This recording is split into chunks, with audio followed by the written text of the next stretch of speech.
Congress party ने लोकसभा चुनाव को लेकर के हरियाणा की 9 सीटों पर अपने प्रत्याशियों के नाम का ऐलान किया और इन सभी 9 प्रत्याशियों में से एक नाम सबसे ज्यादा चर्चा में है। दरअसल इनमें से 8 नाम पर जिन पर मुहर लगी वो पहले से ही तय माने जा रहे थे, लेकिन नवा नाम करनाल सीट से आया।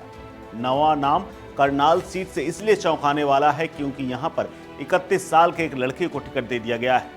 करनाल से आपको बता दें कि हरियाणा के पूर्व मुख्यमंत्री मनोहर लाल खट्टर बीजेपी के प्रत्याशी हैं। ऐसे में इस 31 साल के नए लड़के के ऊपर पूरा दारोमदार है कि कम से कम सीट जीत न सके तो कड़ी टक्कर तो दे सके, क्योंकि करनाल पूर्व मुख्यमंत्री का गढ़ रहा है और वो यहां से विधानसभा भी पहुंच चुके हैं। दरअसल लोकसभा सीट करनाल से दिव्यांशु बुद्धिराजा को टिकट दिया गया है। हरियाणा युवा प्रदेश अध्यक्ष रहे दिव्यांशु बुद्धिराजा पूर्व मुख्यमंत्री मनोहर लाल खट्टर को टक्कर देंगे।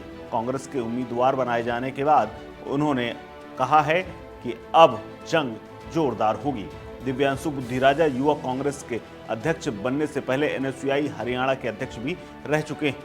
कांग्रेस के टिकट पर कभी वीरेंद्र राठौर तो कभी पूर्व स्पीकर कुलदीप शर्मा के बेटे चाणक्य पंडित का भी नाम प्रमुखता से चलता रहा है, लेकिन इन सब का नाम पीछे हट गया और दिव्यांशु बुद्धिराजा बाजी मार ले गए। इन सब के बीच में 2 दिन पहले एनसीपी के नेता वीरेंद्र मराठा का नाम भी सामने आया था।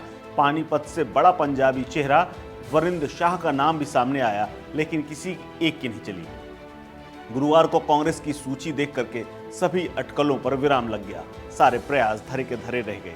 यहां से दिव्यांशु बुद्धिराजा को उम्मीदवार घोषित किया गया, जो कि हुड्डा परिवार के करीबी माने जाते हैं। करनाल लोकसभा सीट के लिए कांग्रेस के दिग्गज नेता कुलदीप शर्मा पानीपत से बुल्ले शाह के नाम से कई दिनों से चर्चाएं थी।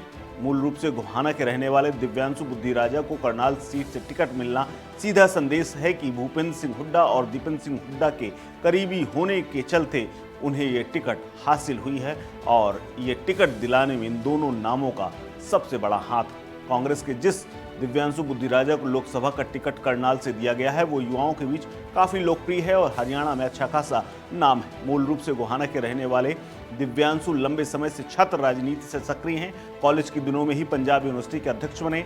दिव्यांशु एनएसयूआई के अध्यक्ष रहे। छात्र राजनीति में उनका आगाज बहुत शानदार रहा। कहा जाता है कि वो बेहतर रणनीतिकार हैं।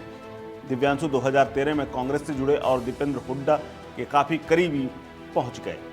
करनाल से दिव्यांशु को टिकट देकर कहीं ना कहीं कांग्रेस ने भी पंजाबी कार्ड खेल दिया, यानी खट्टर भी पंजाबी हैं और करनाल में अब 2 पंजाबियों के बीच में टक्कर होगी। करनाल और पानीपत में बड़ी संख्या में पंजाबी रहते हैं और अगर दिव्यांशु उन्हें साथ लाने में कामयाब रहते हैं तो जाहिर है बीजेपी के समीकरण बिगड़ेंगे और खट्टर के लिए मुश्किलें खड़ी हो जाएंगी। ये भी नहीं भूलना चाहिए कि लोकसभा चुनाव में कांग्रेस ने हरियाणा में पहली बार सबसे युवा नेता को टिकट दिया है, जिस वजह से युवा भी कांग्रेस को बड़ी संख्या में वोट कर सकते हैं।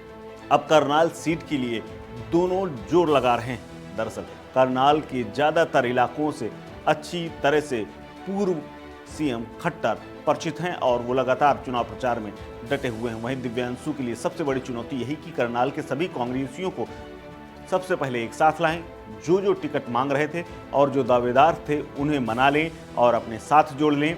अगर ये इसमें कामयाब हो गए तो उनकी जीत काफ़ी हद तक साफ और सुनिश्चित होने की संभावना है, लेकिन कांग्रेस के लिए ये कर पाना कोई आसान काम नहीं। कांग्रेस ने करनाल लोकसभा सीट से पहली बार किसी खत्री पंजाबी को टिकट दिया है, जिस पर सबकी नज़र है। दिव्यांशु बुद्धिराजा के सामने सबसे बड़ी चुनौती बीजेपी के मजबूत प्रत्याशी और बीजेपी के गढ़ रहे करनाल में पूर्व मुख्यमंत्री मनोहर लाल को हराना सबसे बड़ी बात होगी। मनोहर लाल पानीपत समेत करनाल की सभी 9 विधानसभा सीटों पर 2-2 बार जनसभा कर चुके हैं, जिसके अलावा पार्टी के कार्यकर्ता विधानसभा और बूथ स्तर पर जनसंपर्क तेज कर चुके हैं। करनाल में तमाम काम पूर्व सीएम कर चुके हैं। बुद्धिराजा को चुनाव प्रचार करने के लिए सिर्फ 30 दिन बचे हैं।